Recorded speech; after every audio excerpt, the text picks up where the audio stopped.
Have you ever heard the saying, two's a party and three is a crowd? Well, in the mixer world, two's a fire hazard. Welcome back to another episode of Mr. Mixer. It is an absolute pleasure to have you here. So today we're going to be taking a look at changing out the power cord on these old mixers from the old 2-prong to a new 3-prong cord. Changing the power cord is actually going to be the exact same as well on these old tilt head models, the old K45s. The really only difference is the body. So at the end of the video, we will also link how to disassemble this, and then the repair process is going to be the exact same because the actual heads are the same once you get them disassembled. That's right, today we're going to be taking a look at the fabled K5A. Now, these machines are absolutely amazing. This is actually revered as one of the best machines that Kitchenaid has ever made. And here's the thing, this thing is from probably the early to mid 70s, and it still runs amazing. Let's take a listen. All right, let's crank this baby on real quick. She sounds pretty good.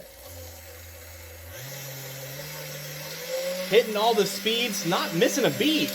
Believe it or not, though, this machine is definitely going to benefit from a regrease and a tune. It's running pretty well, but it's going to be running flawless when we get done with it. But one of the biggest issues with this old machine are these cords here, these old 2-prong cords. Now, these are a fire hazard. Check this out.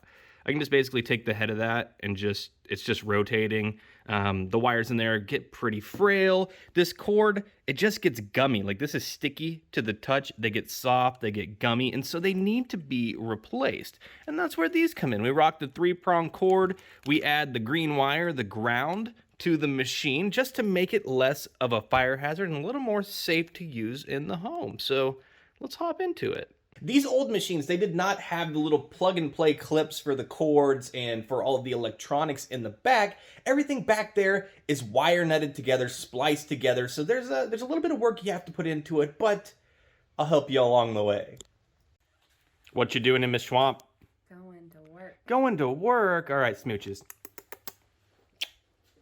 Hate to see her go, but I love to watch her leave.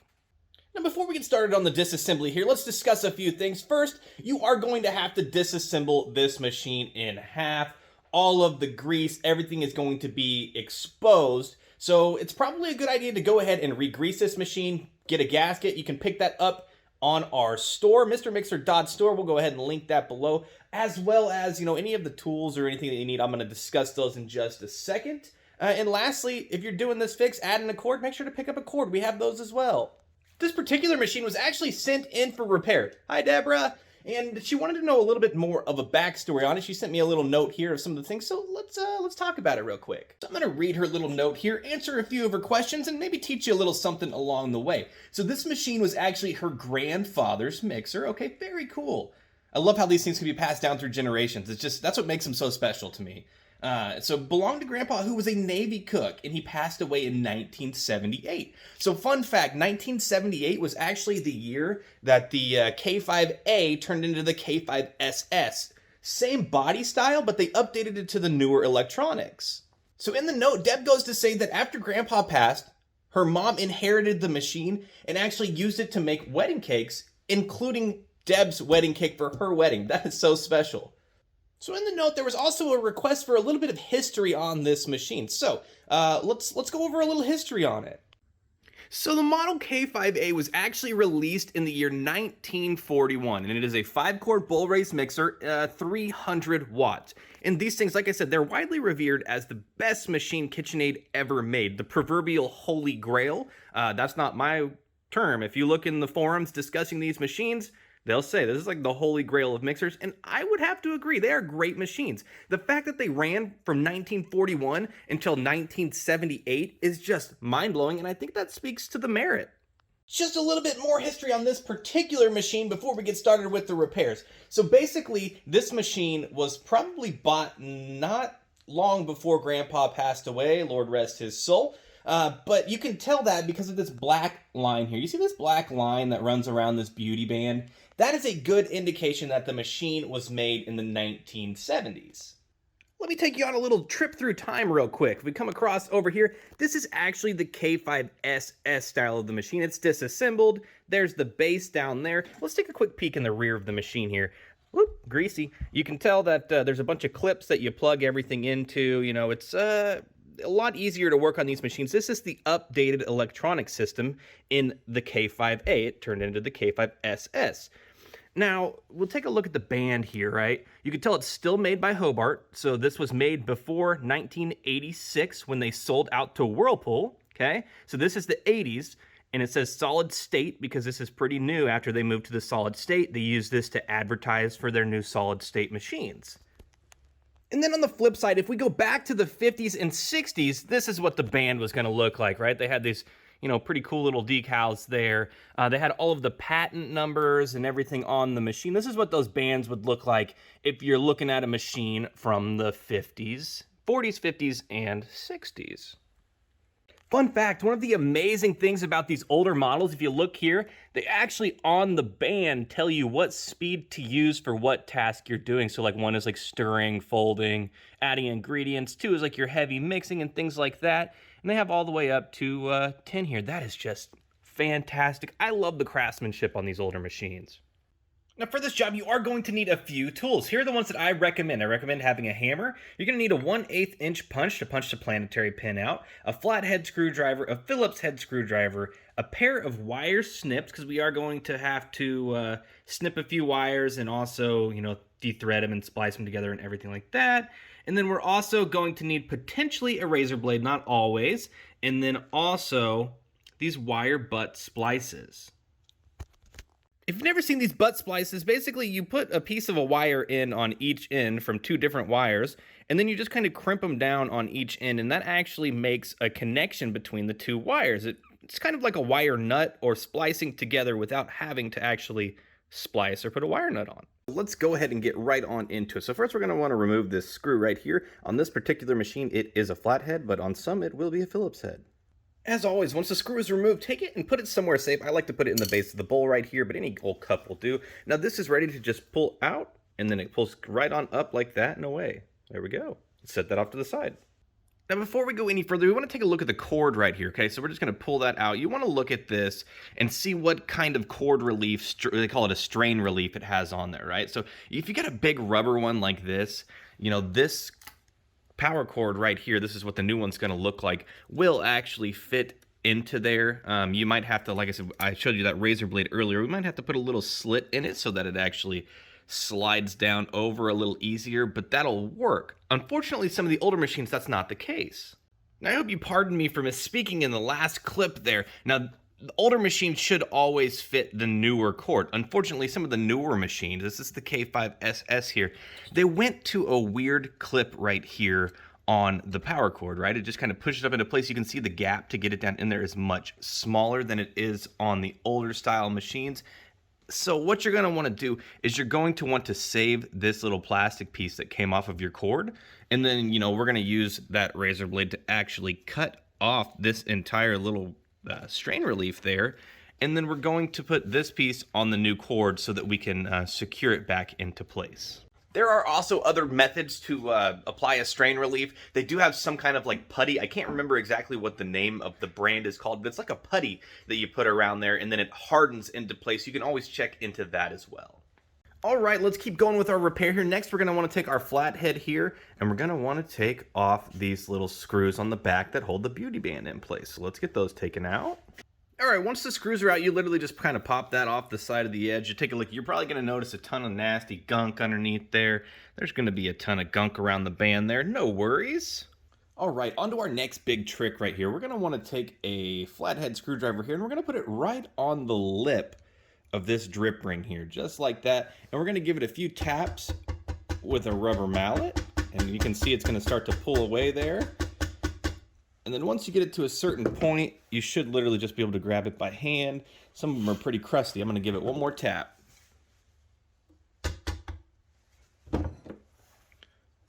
And she's off. Let's take a look in there. This is going to be like, 50 years of bad decisions in here. So it's going to be pretty dirty. Okay, now for the next big feat. This might be the hardest part of the entire fix. This pen right here needs to come out. What you're going to need is you're going to need a hammer and you're going to need a 1/8 inch punch. One of these guys right here. And we're just going to line that up. And we are just going to, you're going to have to hit it pretty hard.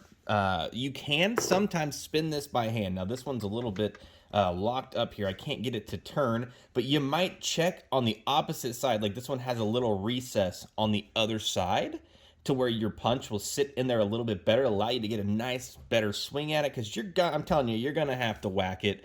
If you cannot turn it by hand, one thing you can do is to plug it in, and if it runs still, just pop it on real quick and just keep doing that until you get the pin to kind of line up where you want it. All right, let's get to swinging.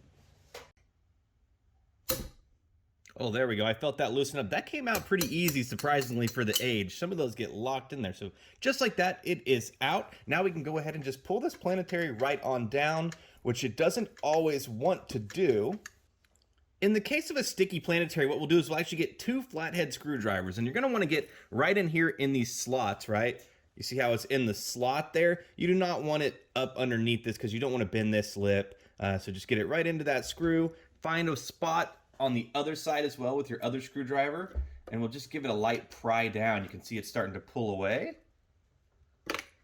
There we go. Now we should be able to get our hands in there and work it down and out of place. There we go, just like that. All right, so now that we got that planetary out of place, we can actually take these bolts off. It's going to make it a little bit easier to get the rest of the body taken apart. These ones on this particular machine are still a flathead. Some of the machines are going to be like a Phillips 3, Phillips 4 big Phillips head slot that you can use. Some of them are even actual bolts, but most of them are screws. So we'll get in here, and we'll give that a loose in there just like that. We'll want to take all of these out. Now, as always on these K5A, K5SS style of machine, you want to put a hand right here and leave a bolt in the back for the very last one. So these heads are pretty heavy. They have a tendency to want to topple right on off of there if you do not have pressure down. So bolt in the back, hand down for pressure, and let's go ahead and take this last screw out. All right, once you get that last screw out, you're just going to want to wiggle this back and forth until that pops up, and then there you go. You have the head removed from the base. Now at this point, I generally remove this base from my workspace, so we'll just sit this off onto the ground. Okay, now I'm going to recommend getting a towel here for our workspace. We're going to go ahead and lay it down just like that. Now the reason behind this is that we're going to be setting this machine upside down like this, and we don't want it rubbing on anything where it's going to damage the paint any more than some of these old machines might already be damaged. So make sure to protect that. Okay, now it's time to actually split the upper housing and the lower housing here. You can see this seam right here. That's where they split. We're going to go ahead and take out screws. There's going to be 1, 2, 3, 4, 5 here, 2 here, and then 2 back here as well for a total of 9. All right, let's get to it. Now you'll notice these screws up here on the head actually have a shank, right? They have this flat part here that isn't threaded. All right, let's see if we can get a better shot of that. There we go. So you can see it has a shank and then a threaded portion. These are the ones that go on the front up here, so just remember that. Next, we're going to take a look at these first body screws right here, right? These are going to be fully threaded, and they're going to be short. I'll show you here once we take the ones out back here. They're quite a bit longer. As previously stated there, you can definitely see the size difference. This is just how you keep track of which screw goes where. So remember, long goes in the back, short fully threaded goes in the middle here, and then the ones that have the straight shank on them go around the head. All right, there we go. We have all of our screws out. Now, again, we should have done this earlier, but make sure that your strain relief is pulled away from the machine so it's loose. And we're going to go ahead and split this upper and lower housing here. Sometimes you can just kind of pull on it like that, but oftentimes they are stuck together. So again, we'll take the flat part of the blade of our flathead screwdriver, and we'll just kind of put it in there, twist a little bit. You see how it gave a little release there? And now you should be able to pull this up and away, and this is going to reveal the horrors of what are inside this machine. Take a look at that. All right, let's get a little better look at what's going on in there. You can see that all of this grease is pretty much dried up. That's why you should be regreasing this machine during this repair, because this is just under lubricated 100%. You're going to burn up your machine. You're going to damage your gears. All this stuff should be removed. So let's go ahead and get it cleaned up real quick. So I actually already have a video on the K5A, K5SS, the full regreasing series. It shows you how to disassemble, reassemble, degrease, regrease, and everything like that. We'll link that at the end of this video, so make sure to check that out if you need to see how to reassemble your machine after you add the cord, and if you want to see how to do the whole regrease thing. Take a look at that. This old grease is pretty disgusting.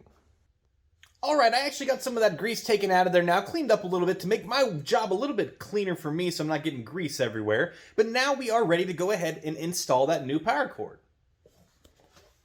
So to achieve this, we're going to get our handy dandy wire cutters here, and we're just going to go ahead and give this a snip. Now we want to make sure that we got plenty of lead in here, so you don't want to cut them too short. I actually like to cut it right about there. See, we snip that off. We can actually just do away with this old cord now. We'll just throw that off to the side. And then see if we can get this off of here to give us a little bit more of a lead. There we go. It should just pull away. Pull that. We'll take that and we'll throw that in the trash as well. We no longer need that. Okay, so the next thing we're going to want to do is actually strip these wires here. We want to expose a little bit of this, maybe like 3/8 of an inch or so. So we're going to go ahead, take our wire strippers. We're going to match them up to the gauge that it is. I believe 18 is the proper, but let's take a look here. The best way to achieve this is to just kind of put it into place like that, and you can kind of rotate it a little bit, and then you just take it and pull, and it should strip it right off. There we go. Now we got a nice little piece of wire exposed. We're going to want to get a little bit more than that. Let's do one more here.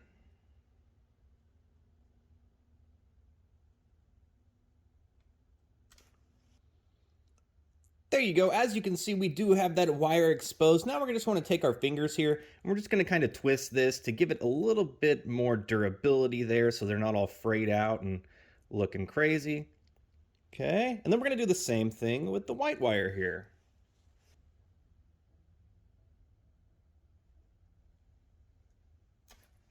There we go. We got about the same. You want to make sure they're about the same amount of wire exposed. We'll go ahead and twist that as well. So now that we got both of the power wires exposed on the machine, we're going to move to the actual cord itself. And I'll pull this into frame here. Now when you get a new cord, what you're going to be looking at here is it's going to have clips, right? These are going to be the same old school clips, or excuse me, the new clips that they use on the new machines. And we're actually going to snip these off as well. And then we're going to go ahead and strip some of this off as well. So let's go ahead and do that. Now remember to strip as close as you can to the head of that clip. So we'll go ahead and snip that off. And then we're going to go ahead and snip this one off as well.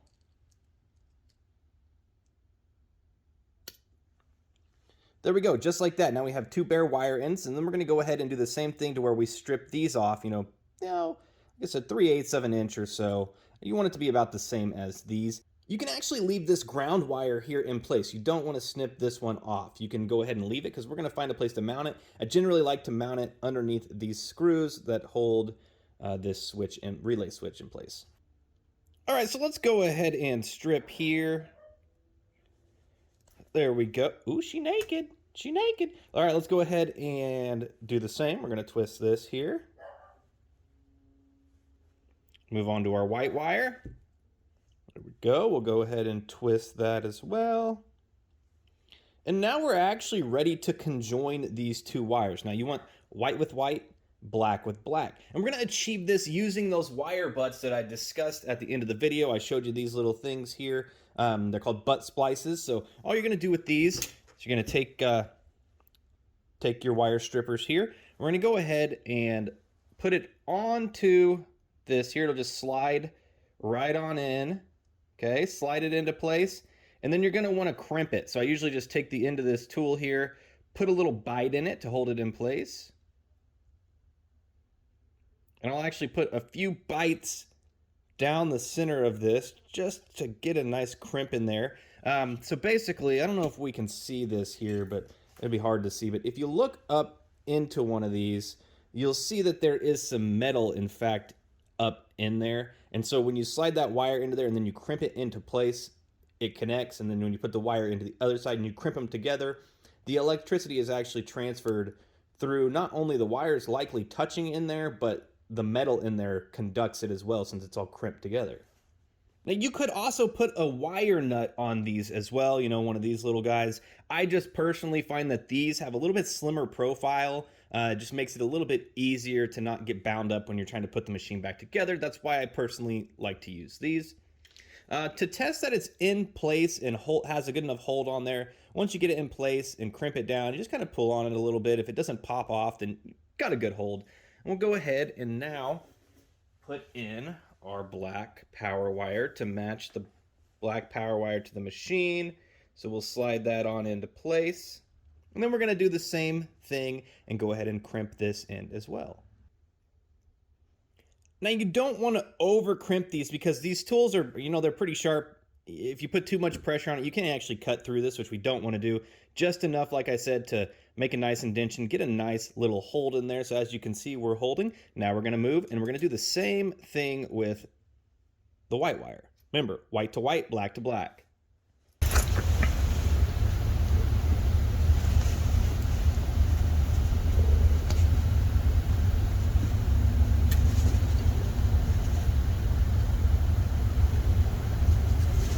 And we're just going to want to do the same thing. Make sure that it has a nice little crimp in there. Just give it a little tiny pull. If it's holding in place, it is good. Okay, same thing. Go ahead and slide our white one into there like that. Crimp again.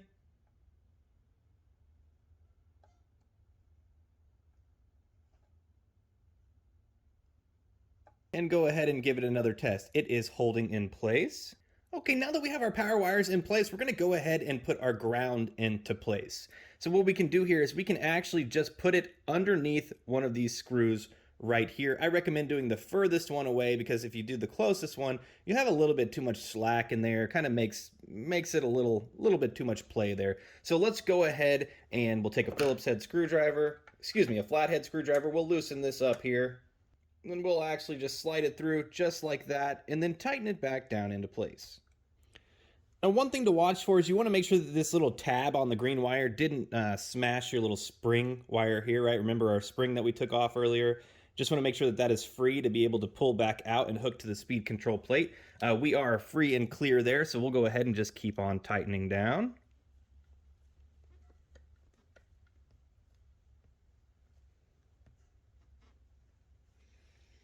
All right, we are nice and tight. She ain't going nowheres. Now at this point, we're actually ready to start reassembling this unit. Whew, wipe the sweat off your brow. We are almost there, guys. Let's take a little halftime break here. We're going to talk about something real quick. So I still need to go ahead and re-grease this machine. If you can't tell, it's got a bunch of gunk in there. We turn the camera around here, you can see I still got some dirty in there as well. So I'm going to have to clean this stuff up before we go any further. So I'll see you here in just a second. Now remember, you should be regreasing this machine if you are taking it apart to do this job. That should be done. Now the only difference between the video that I already have present, which I'm going to link at the end of this video, is for the K5SS. Exact same model, body style, everything like that. The only real difference for the regrease process, I'll show you right here. Some of these really old school K5As here on this center gear, you can see there's a pin right there. You see that? See the little pin right there? You'll actually have to punch that out in order to pull this shaft out to do the regrease. You don't necessarily have to pull this gear out if you think you can work around it and get... because they don't have to be like super clean, but if you can get a majority of the grease without removing this, you can certainly do that. Otherwise, like I said, you will punch that pin out, take a rubber mallet and tap this shaft out, and then you can get that gear in your hand and re-grease it that way. Also, you will want to inspect all of these gears for any wear or any damage. Generally, this one's pretty good, but you can tell this one right here is pretty worn. If you're seeing signs of wear, you will want to go ahead and pull this off and replace this gear as well while you're doing this fix. Again, that process is shown in that K5SS video that'll be linked at the end of this. You can pick all of this up on our website in the description below.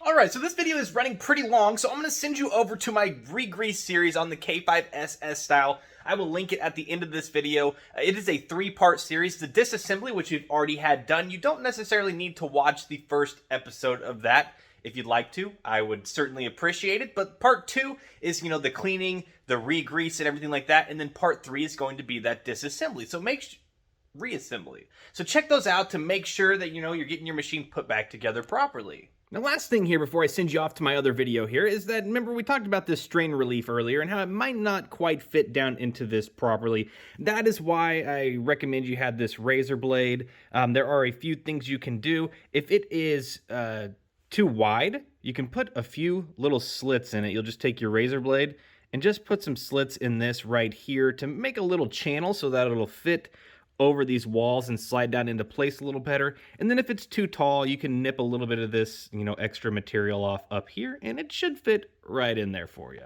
As always, thank you so much for watching. It was a pleasure spending some time with you, teaching you how to take care of these things, get them all fixed up, add the new cord. If you need any parts, tools, grease, anything of that nature to take care of your machine, make sure to check out our website, mrmixer.store. We'll link it in the description below. Also, don't forget about our monthly subscription. Every single month, we actually refurbish and give away a machine every single month as part of our $3 and $5 monthly subscriptions. So make sure to check that out. We've had a lot of really happy winners so far. Until next time, friends.